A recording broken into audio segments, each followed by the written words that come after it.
I might bring like an enterprise lens to that a bit further, because I've actually had a data breach or experienced a data breach somewhere I worked as a result, not of the APIs we had, but the APIs a third party vendor had.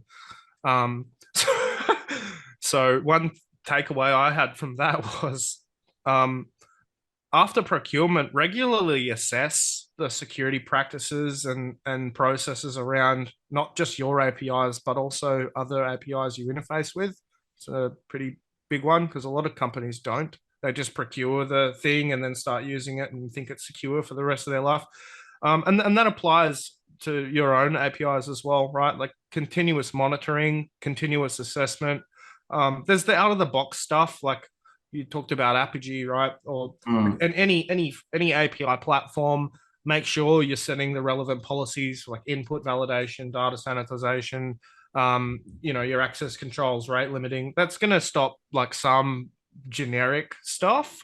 Um, I think like one thing we learned from Optus was, large enterprise. Of course, someone was going to bring up Optus for this, right? Large enterprise, lots of APIs. I think it was like a 13-year-old kid that found an unauthenticated API and they used that to exploit an IDOR vulnerability.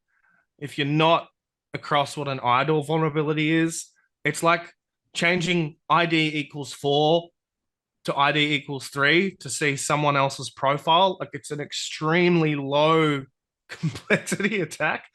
Yeah. And, it's funny because it's true. Like API sprawl is a huge issue that leads to those kinds of problems.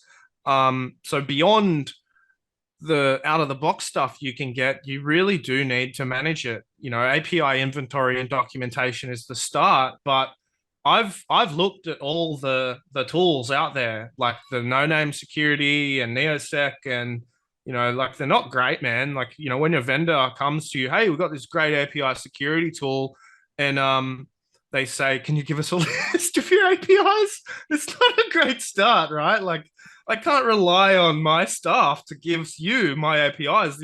That's the problem I'm trying to solve. So I'll plug Andrew here. He's working on a solution to try and solve that, which is pretty exciting. But yeah, look, it's a big problem. It's a big problem, and there's no answer. That it's a lot of work.